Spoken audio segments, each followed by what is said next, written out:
Le but de ce projet Erasmo, c'est d'étudier la dynamique des flores microbiennes, des bactéries et des champignons, dans un fromage au lait cru tout au long du processus de fabrication, de la cuve jusqu'au fromage affiné prêt à être commercialisé.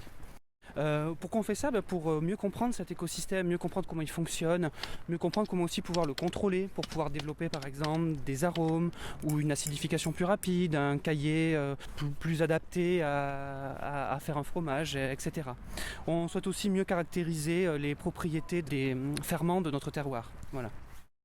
Erasmus, c'était un projet qu'on nous a proposé. Du coup, comment ça se passe? Donc, on arrive chez le producteur.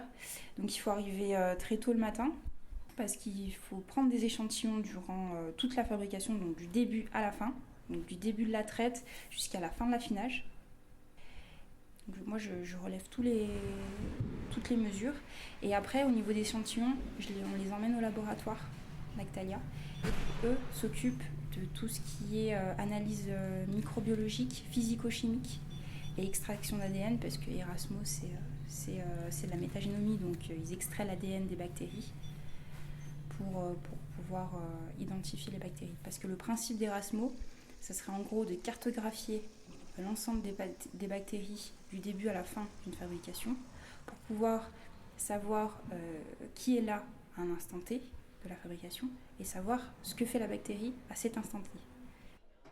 Le grand intérêt, c'est que là, au lieu de définir 5, 10 espèces bactériennes, on peut photographier à tous les instants 100, 150 espèces bactériennes qui sont présentes. Et l'idée, c'est bien de se dire quelle est la place de la flore qu'il y a dans le lait, quelle est la place de la flore qui vient de l'environnement, quelle est la place de la flore microbienne qui vient des ferments, et comment tout ça interagit tout au cours de la fabrication. Le projet, à quoi il sert aussi, c'est vraiment pour voir si les flores du lait cru, qu'on retrouve dans le lait cru, ont une importance et est-ce qu'on les retrouve de manière plus ou moins abondante au cours de l'affinage, que ce soit en pâte ou en croûte. Le but du projet Erasmo, c'est vraiment de valoriser l'utilisation du lait cru dans les fromages AOP traditionnels. À terme, ça va être aussi d'utiliser les outils métagénomiques pour résoudre peut-être des problèmes technologiques.